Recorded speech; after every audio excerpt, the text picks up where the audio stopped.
Ow. E. McGlavin. Okay, having a good guard is super important for self-defense. Okay, let's look at Kyle. Kyle has his guard up. I don't want to throw any straight punches at him, right? Because both of his hands are in the way. In order for me to hit him, I'd have to step to the side, and that's going to make it slower. Okay, so this is where you can use your Wing Chun, your Jeet Kune Do. I don't care what you call it. I call it clearing the hands out of the way. Teach concepts, not martial arts. As I'm moving forward, my rear hand is coming forward. I'm going to Pak-Sao. Pak-Sao means slapping hand.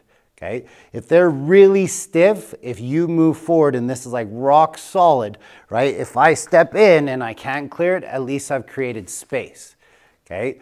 But this is why when you do your Pak-Sao, I want you to go down a little bit. So it slaps it out of the way. Attack the anterior deltoid because it's one of the weaker parts of the shoulder muscle, okay? Especially versus the chest.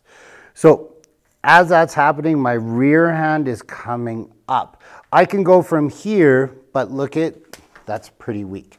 So I want to build some force by bringing this in and forward. This is why you kind of see I start off in like the Mayweather position where I'm like this. It's one, so I can invite targets or I can shell if I need to, but it's also so I can come forward. So as the hands are up, I'm clearing the guard out of the way. I'm coming in. In this moment here, he chose to become defensive. Let's look at all the different options I have right now.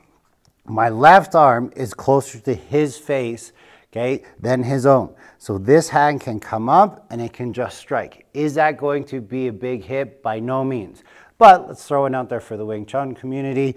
You go to hit here, you clear the inside, you strike with this one, you Pak-Sao chop, you elbow, you can do all you want from there. Have fun, okay?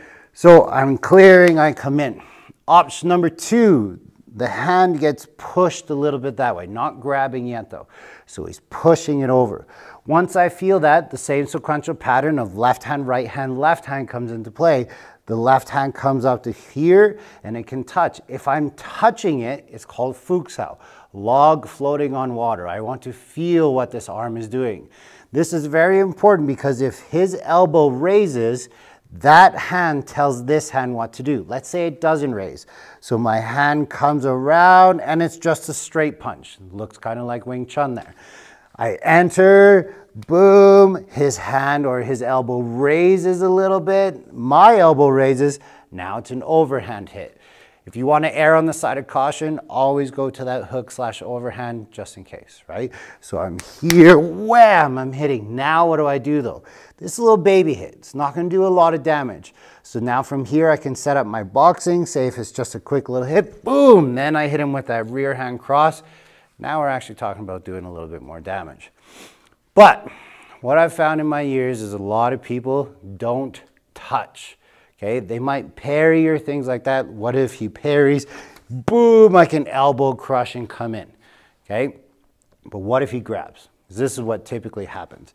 Is his guard is up, I'm here, he grabs. So now he grabs, my elbow is going to come high. That same feeling I had with my hook punch now comes up. The more stiff he is, the more it helps me here. One, I want to think about escaping out of that wrist. Two, though, I want to be driving my body weight down. Okay, ding jarn for the Wing Chun community. Boom, sinking elbow. My left hand now can smack and come here. This is one of my favorite combos in the Wing Chun world. Probably not too applicable in self-defense unless you got some skills on you. Chop, clinch, elbow, or here, punch, chop, chain punch, or elbow, hit, fuck, Muay Thai, clinch, knees. Like, you can go to town on that stuff. It's all about destroying their guard. If my hands are open like this, Kyle should punch me in the face. Like, it's that simple. If a jab lands across, you come with it. Punk, punk. It's easy. Okay, try to hit that jab cross. So my guard prevents all that. So if my hands are like this, he's going to take that rear hand, clear that one out of the way. He's going to try and hit me with that one. And let's see if he learned anything from the video. He did. Oh, he did Jeet Kune Do though. Interesting. Let's talk about that. So he's been hanging out with Sifu Singh a lot. Check out his videos too. So he blocked it and then he cleared like this and then he went back fist. So he's just using the elbow. Nothing wrong with that. Look, very similar sequential pattern. That's what I train in my students. Left hand, right hand, left hand, right hand. That's what Kyle did. Nothing wrong with that.